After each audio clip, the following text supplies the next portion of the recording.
Hello, and happy October. Welcome to another episode of Haunted Indiana, Ghosts and Strange Phenomenon of the Hoosier State, written by James A. Willis. This is Season 3, Episode 2, Episode 29. Tonight's tale, Ghosts in the Old Bordello. It is the oldest commercial building in Indianapolis, and the oldest continually operating bar in the state. It could also hold claim to an award for the bar with the strangest name.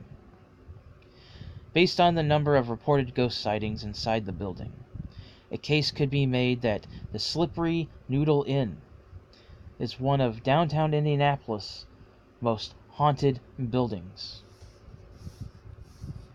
The establishment was known as the Tremont House when its doors opened for the first time in 1850.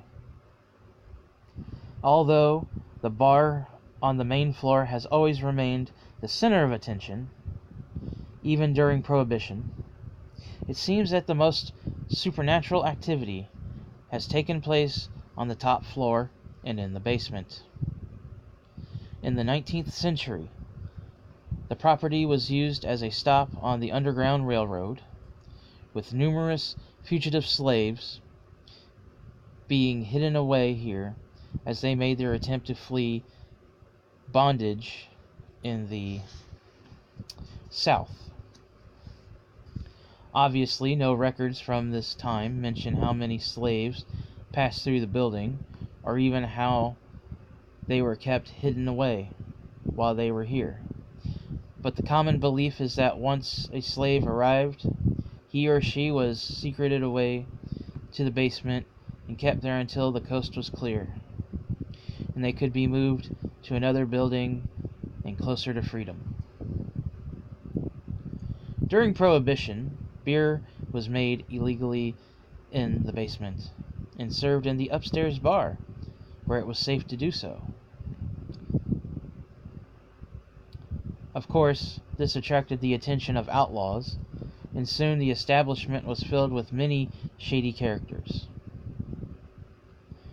Legend has it that even infamous gangster John Dillinger liked to hang out here, with more than a few people believing he is responsible for the bullet holes in the old horse stable behind the main building.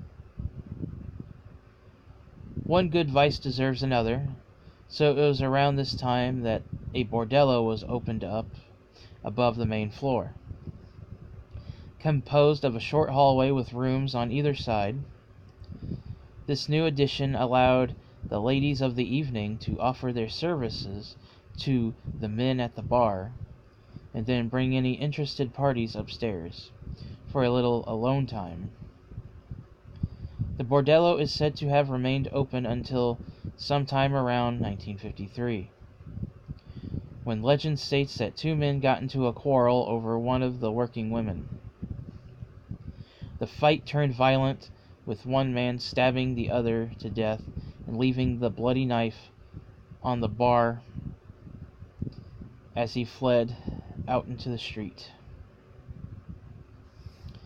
In 1963, the building was purchased by Harold and Lauren Yegi, hope I pronounced that right, who gave it the name Slippery Noodle Inn. As for the meaning behind the name, it apparently was just something random that happened to sound good. Today, the building is looked after by Yegi's son. Bring up the subject of ghosts at the Slippery Noodle Inn, and you'll find that while the occasional glass might move and a light or two might flicker downstairs, the bulk of the ghostly activity is said to take place upstairs in the rooms, once used by the ladies of the bordello. It would appear that at least one of the ladies who worked there has decided to hang around.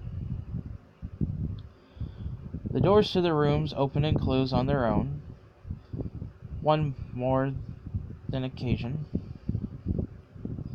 a noodle employee has stood at the top of the stairs looking down the hallway, only to see the doors to the rooms open and close one by one, as if something was walking down the hall and hitting each individual door. The ghost also apparently doesn't like when men come into its domain. Males standing in the upstairs hallway have reported being pushed, hit, and even slapped in the face.